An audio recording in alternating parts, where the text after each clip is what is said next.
वालेकुम स्टूडेंट्स। तो बेटा आज हम नाइन्थ की मैथ स्टार्ट करते हैं। हमारे पास एक्सरसाइज नंबर 1 है 1.1 है। तो इससे पहले हम कुछ बातें हैं कि हमारे पास फॉर एग्जांपल हमारे पास मैट्रिक्स है ए। अच्छा, इसमें हम इस हॉरिजॉन्टल लाइन को हम कहते हैं रोज़। क्या कहते हैं? रोज़।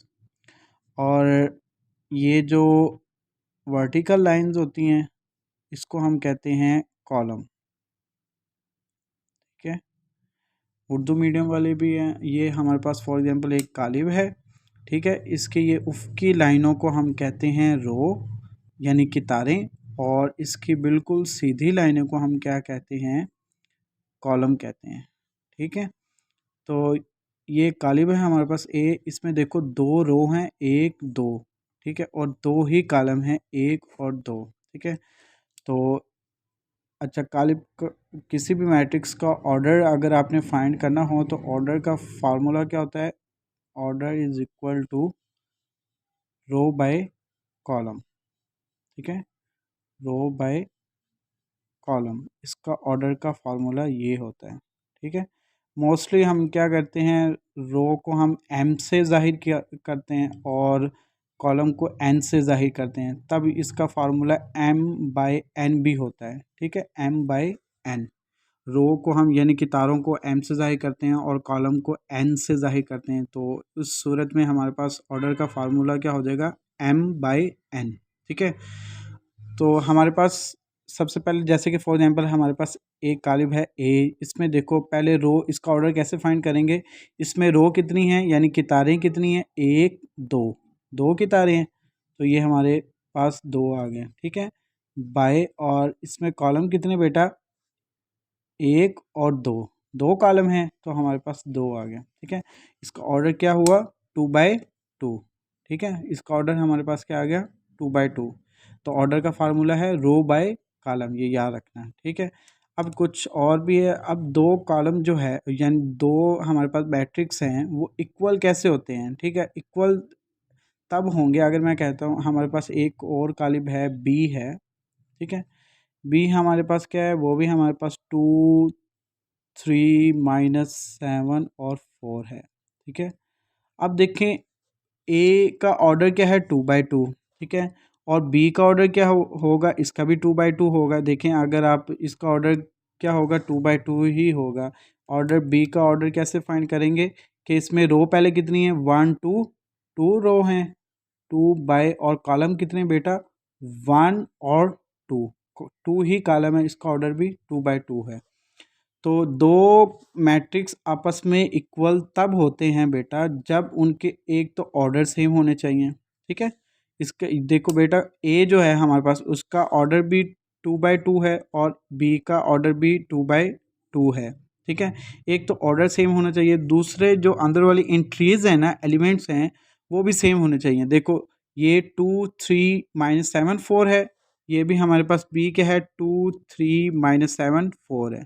ठीक है, कोरस्पॉन्डिंग एलिमेंट जो होते हैं वो बिल्कुल सेम होने चाहिए, तो तब वो हमारे पास 2 कालिब जो हैं, 2 मैट्रिक्स हैं, इक्वल होते हैं, ये याद रखना है। ठीक है, अब हम एक्सरसाइज की तरफ आते हैं। तो हमारे पास है 1.1। तो इसमें सबसे पहला क्वेश्चन क्या है? पहले क्वेश्चन में आपने फाइंड करना है बेटा, ऑर्डर फाइंड करना है। ठीक है, अब जैसे कि फॉर एग्जांपल ए है, ए में पहले हमने रो लिखनी होती है, तो रो कितनी है? 1 2, 2 रो हैं बाय, और कॉलम कितने हैं? 1 और 2, तो 2/2 इसका ऑर्डर आ गया। सिमिलरली अगर आप बी का ऑर्डर फाइंड करेंगे तो इसमें बेटा बी में कितने रो हैं? 1 2 और 2 ही कॉलम है, तो 2/2। और सी में देखो इसमें क्या है?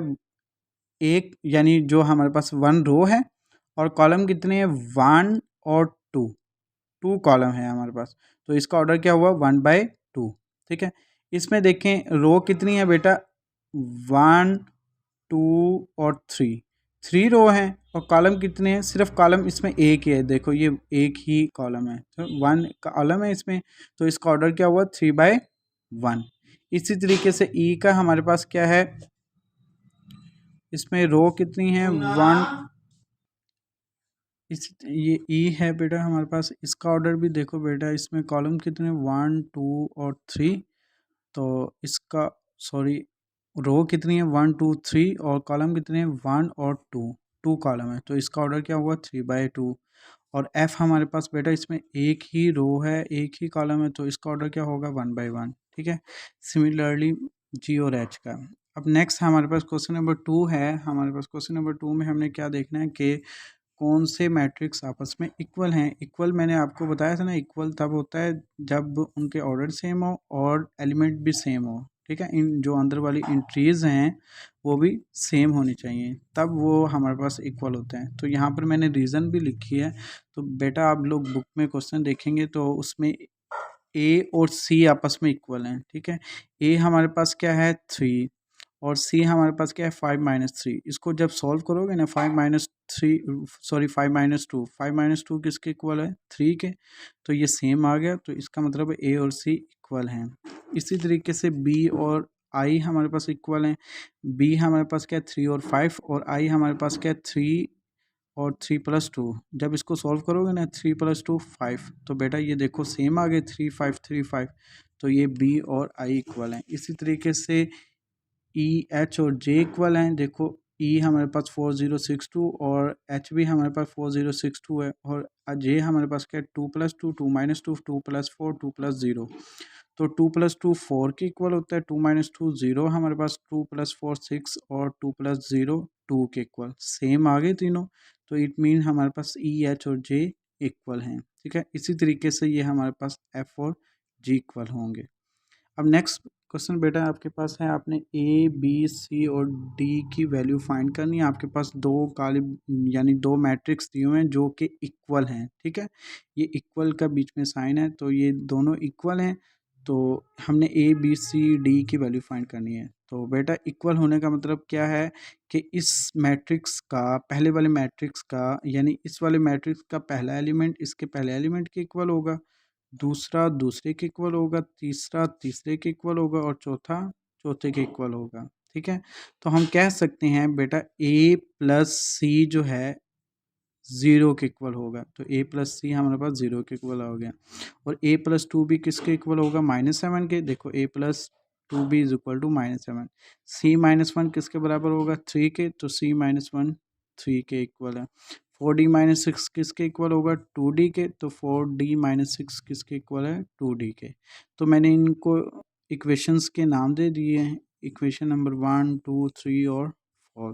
ठीक है, अब फ्रॉम इक्वेशन 3, तो बेटा हम पहले 1 2 को सॉल्व नहीं कर सकते हैं। रीज़न क्या है कि बेटा हमने ए और सी यानी हमने ए बी सी डी सबकी वैल्यू फाइंड करनी है, तो पहले इक्वेशन में देखो ए और सी दो कांस्टेंट आ रहे हैं, तो दोनों की हमें वैल्यू नहीं, ए की भी नहीं पता और सी का भी नहीं पता कि क्या वैल्यू है, तो हम इसको सॉल्व नहीं कर सकते हैं। ठीक है, इसी तरीके से इक्वेशन नंबर 2 में भी दो कांस्टेंट आ रहे हैं ए और बी, और दोनों की वैल्यू हमें नहीं पता, तो हम 2 को भी सॉल्व नहीं कर सकते।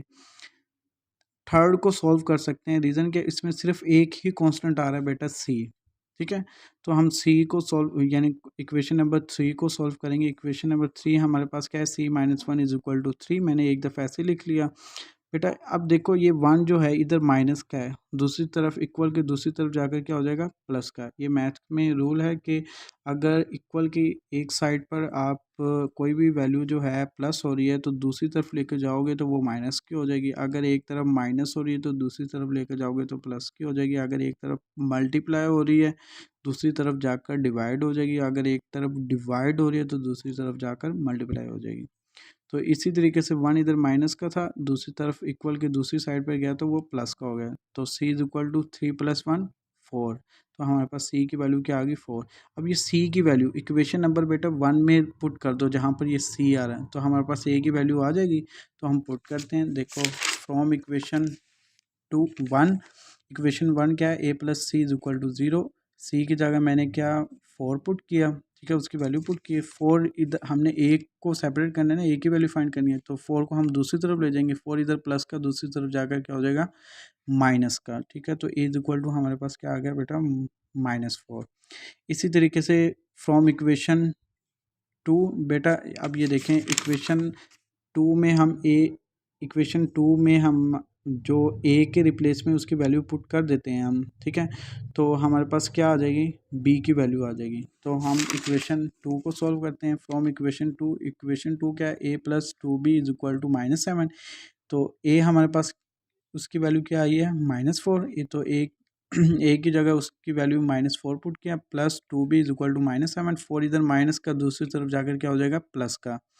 तो 2b इज इक्वल टू -7 + 4, इन दोनों को सॉल्व करोगे तो हमारे पास क्या आ जाएगा, -3। ठीक है, तो 2 इधर मल्टीप्लाई हो रहा है, इधर आकर क्या हो जाएगा, डिवाइड। 3 के साथ क्या हुआ, डिवाइड। ठीक है, तो b इज इक्वल टू हमारे पास क्या आ गया, -3/2।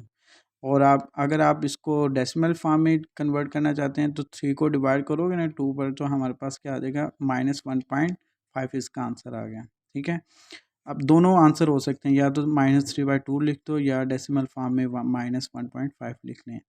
अब फ्रॉम इक्वेशन 4 हमारे पास क्या है, 4d - 6 is equal to 2d। अब मैं क्या करता हूँ, 2d वाली एक साइड पे कर लेता हूँ, दूसरी तरफ ले जाता हूँ। तो 2d इधर प्लस का इधर आकर माइनस का हो जाएगा, 6 इधर माइनस का दूसरी तरफ जाके प्लस का हो जाएगा। तो 4d में से 2d के बचता 2d बचता है, इज इक्वल टू 6 वैसे ही आ गया। 2 इधर मल्टीप्लाई हो रहा है, इधर आके क्या हो जाएगा, डिवाइड। तो 6/2 हो जाएगा। इसको आप कैंसिल करोगे तो 2 3 6, तो d इज इक्वल टू हमारे पास 3 आ गया। ठीक है, यहाँ पर ये एक्सरसाइज ख़त्म हो गई है। तो इंशाल्लाह नेक्स्ट एक्सरसाइज नेक्स्ट लेक्चर में करते हैं। अल्लाह हाफिज़।